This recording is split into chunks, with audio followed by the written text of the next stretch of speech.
Not every problem can be solved by a climbing trip. We are headed to Rumney. My only goals for this trip, I have 3.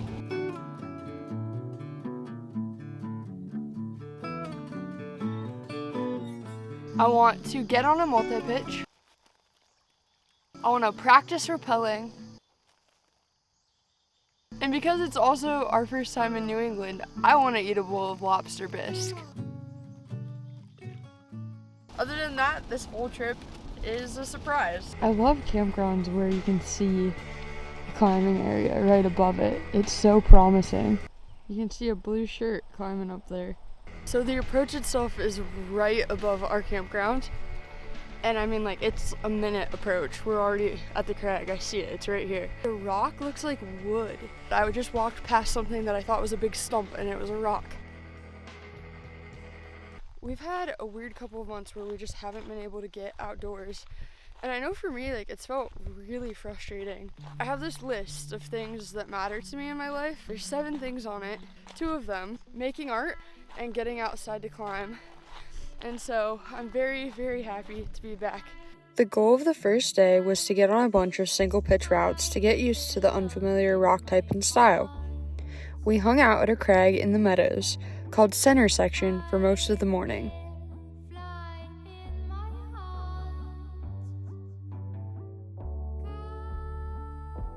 We did a 5-5 called Mom's Pancakes, and then we're trying 2 9s. The 9 on the left is much easier than the 9 on the right.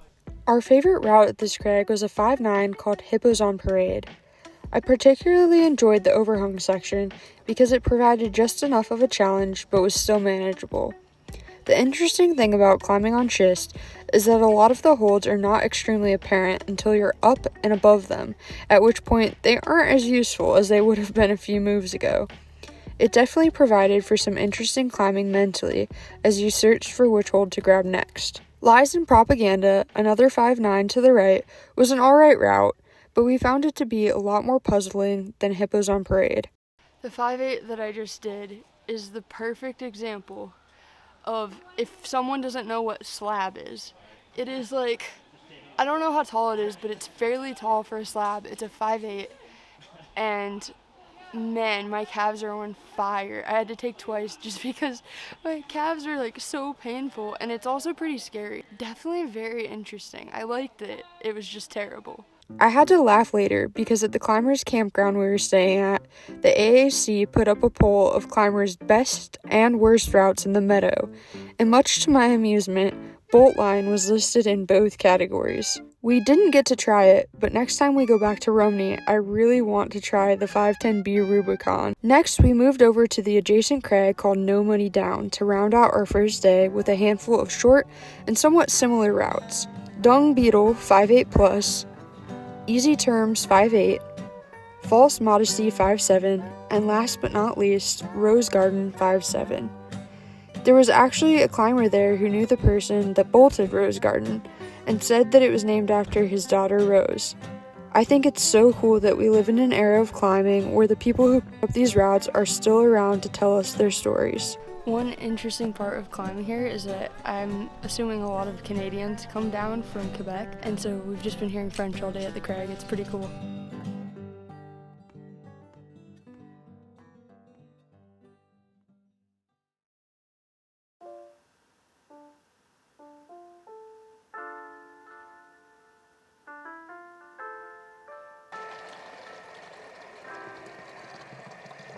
Today we're packing up camp because we decided that it would be nice to have showers for a while, so we're moving to a campground that has some showers. The adventure, or the goal for the day, is to get on a couple of multi-pitch routes.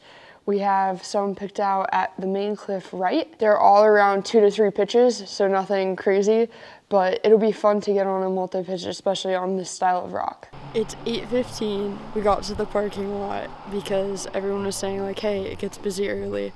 So we got here just in case, and we got one of the last spots.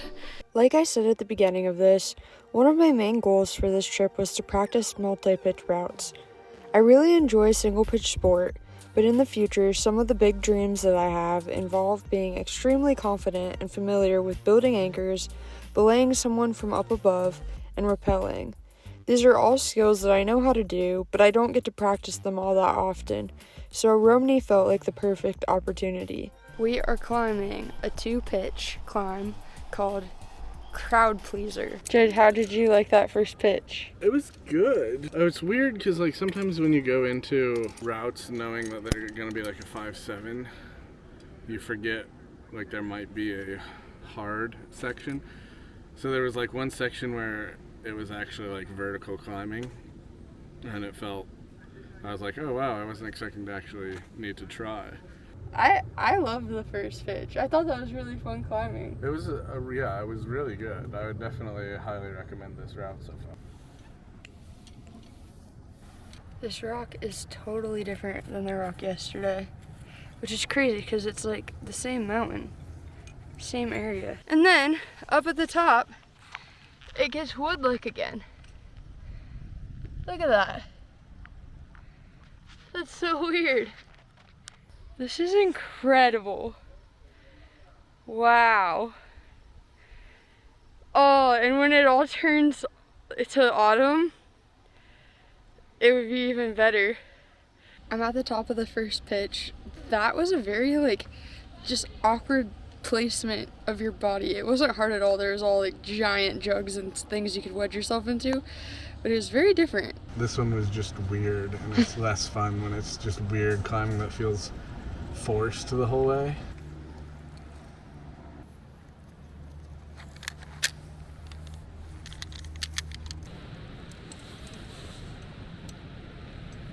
After we both arrived safely back on the ground, it was lunchtime. Also, there were so many of these caterpillars everywhere, and apparently you should not pick them up because they're poisonous and can cause you a lot of pain. So we've done 2 multi-pitches for the day. The last one was called Model Citizen. And the second pitch, the rock was so black. It was pretty hot. It was also pretty sharp. And now we're gonna try to hop on a couple of easy single pitch stuff to finish out the day. If you're looking for a really tall, very chill 5'7", Magic Days is your route. We also climbed the 5'9" next to it called Charity Case. Okay, the last route of the day, we just got off it. It was a 5'9" called Resurrection Stone. Super tall. You need at least 15 draws if you're gonna climb it. 13 plus 2 for the anchors. Really fun route, but if you go to the right in a couple of spots, then you get completely off the route and it's kind of scary. That happened to me twice, but then Jed led it after me and it's totally fine if you actually do the right beta. Main cliff right where we were at today just had so many different styles of rock. It was really fun. There was slab, there was a little bit of overhung stuff, there was some stemmy problems, there was sharp rock, there was smooth rock. Yeah, really liked this place. There were so many fun little 2, 3-pitch, multi-pitches that weren't difficult in grade. Yesterday when we were at the crag, we ran into this crew that was raving about the tacos at La Familia, specifically to the guacamole. I think that's our plan next, is to go check out the Mexican food. Tomorrow's a rest day, so we're gonna check out this state park called the Franconia Notch, which is supposed to be absolutely gorgeous. In college, Jed and I had a friend that taught us how to make the best guacamole ever, but I think her title has now officially been claimed by the guacamole we ate at La Familia. Not only their guac was great, but all the rest of the food was too. 10 out of 10, recommend. Look at that fog rolling in. Wow. What a beautiful day. I just got done with my morning run, and I see the sign. Barn door bus. So let's go check out what that's about. There's also an upper campground. This is the upper, oh! Whoa, did you guys see that? It looks like in the upper campground they built a wall, which is sweet. All right, I'm very interested in what this barn door bus means, so we're gonna go check that out. Whoa, I think this is gonna be cool. I can't even see it yet, and I think this is gonna be cool. Dude! Check that out! Dude! That's so sick! I don't think I'm supposed to go inside, but That is really freaking cool.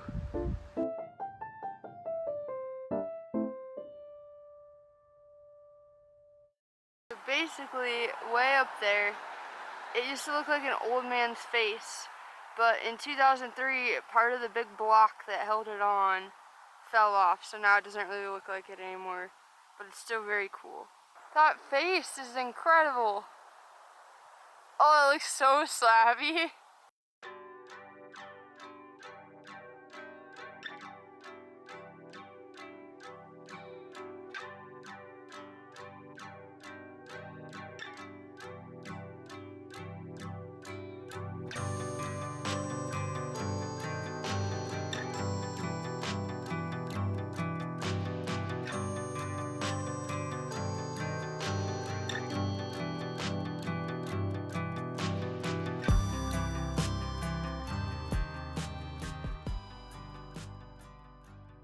Today, we are hiking to the very top of Rattlesnake Mountain to go to Jimmy Cliff and do the classic Clippity-Doo-Dah, and we are the first people in the parking lot today. I try to bring a mix of savory and sweet snacks to the crag because I never really know what I'm going to be in the mood for.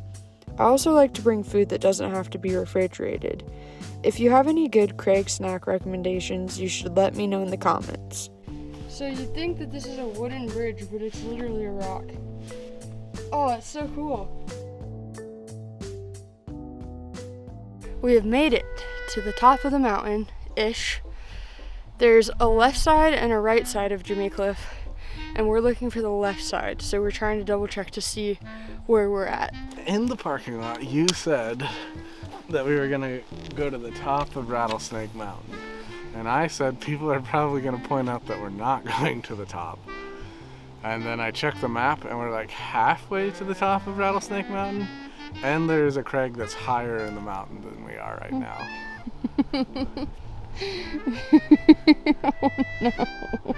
So she's wrong, and I called her out first. You guys, we hiked so far and we're not even to the top. Alright, we have found it. Clippity-doo-dah, clippity-day. So I read in Mountain Project that Clippity-doo-dah was originally just scrambled by two dudes in some tennis shoes as the first ascent. And looking at it, I can believe it. However, we also thought that about Bolt Line, that it really wasn't going to be all that bad. And then it was pretty terrible. Alright, let's go. This is the weirdest climbing, like, you're just kind of trusting your feet entirely. Oh, you're just like trusting your rubber. I didn't realize how much I like my hands being in front of me, both of them. Jed's literally climbing this faster than I can believe. He stopped for a sec so I could catch up. He's just chilling. But dang, look at the view. We climbed up here. Like, it looks pretty steep. So normally when you're climbing something, even if it's slab, you're like delicately placing your feet and you're looking for divots or any small things that you can do to place your feet.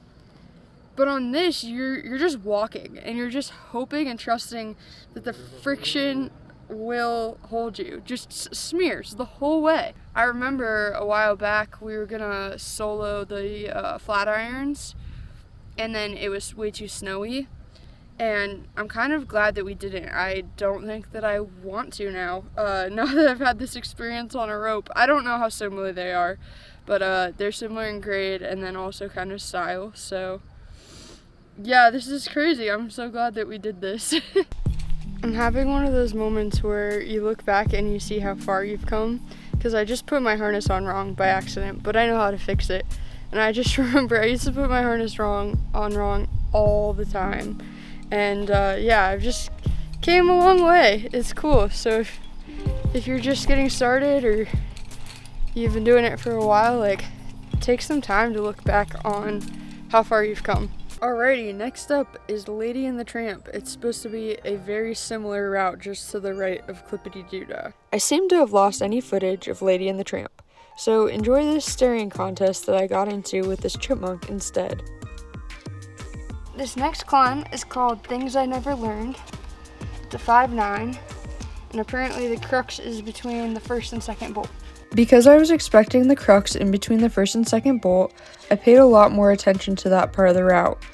But it was really just a lesson in rocking over your foot towards the right and standing up. The rest of the route felt pretty cruisy to me. The next climb that we're gonna try is called Drilling for $1. And we've been told that parts of it feel like just stepping out of a 6-story window for no reason. It's fun, they said. The comment section seems pretty convinced that it lives up to the odd crux, and that it looks easy from the ground, and it's exactly as described while you're doing it. What's the grade? 5'8". So it should be chill. Don't do 5/8 at Rumney. This route is easily the most memorable route of our entire first trip to Rumney in all of the best and the worst ways. You start up the face with some straightforward climbing, then have to pull yourself up and onto 2 separate ledges. All your hands are those stupid types of hold that look like jugs but in reality are flat and angled just badly enough that they're not in fact jugs at all. Oh, brother. I'm not sure I'm gonna love this. It's probably fine, but it's really scary. Hate it. Once you're up on the second ledge, this is the part where it feels like you're stepping off the balcony of a 6-story window. Fortunately, there's a clip right above you if you can manage your head game, and the feeling like you'll barn door off the route at any minute. Clip, then you traverse left and up the arête. You might think that you're done, but if you don't find the crack running up the left-hand side, the face climbing to clip the chains is all a mystery to me. I was very scared on this route, but I did it anyways, and I'm so glad that I did. I just got off of that 9, and that was by far not my favorite climb here. It was dirty. I think you're supposed to use a crack, and I suck at knowing how to use them. Yeah, I pretty much just bolted it because I did not understand how to do the first 3 bolts. Now, for the last route of the day, we are going to get on a classic. It's a 4-star 5'10" called Lonesome Dove. It looks really cool.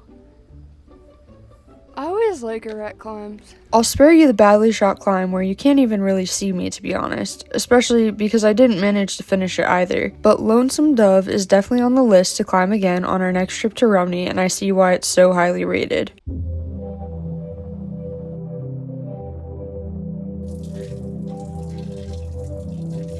Recently, I found out I didn't get a job that I really wanted, and I've been trying to figure out what exactly that means for me as a person, but also as someone that climbs and makes videos. As I stepped into the outdoor shower, the water hit my skin and it became abundantly clear that it was time to wash off the rejection. You can choose to start fresh again whenever you want. And with a mug of coffee grasped between both hands, that is exactly what I did. After I finished my coffee, I met a climber named Johnny Cancun. Johnny was making his way back home to Florida, but after chatting, he decided to come out with us to Main Cliff for the day. The holds were all these pockets that were triangles in the wall, and I thought it was really fun.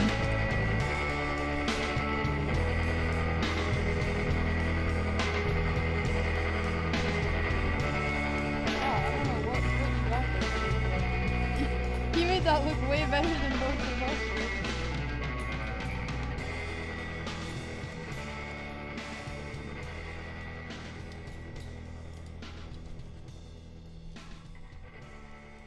I just got off of a route that this crag is famous for. It's called Armed and Dangerous and Off My Meds, although most people just call it Armed and Dangerous. Really, for me, the main move that's tricky is this undercling that's at the extent of my reach. But besides that, it's just very pumpy and very good holds. So I think next year, or whenever we come back next, my goal is to try to send this clean. I've had a great day out. Very big chill vibes today, but we also got on some pretty fun routes. I think that the 5'8" that I got on today is one of the best 5'8s that I've climbed in my entire life. Super fun and super tall. So our friend Seth briefly made an appearance, and he's friends with this girl named Genevieve, and so we went and watched her climb this 12A up at Orange Crush that apparently she's been working on for 5 years, and she sent it today and she was super stoked. I was gonna film, but I got nervous to film because I get nervous to film sometimes, but yeah, it was super sweet to watch her climb that. I didn't manage to get any lobster bisque, but I did have this delicious seafood bake to round out the trip. Someone left a whole bag of peaches. I guess it's true. Not every problem can be solved by a climbing trip, but it's a damn good start. Life is good.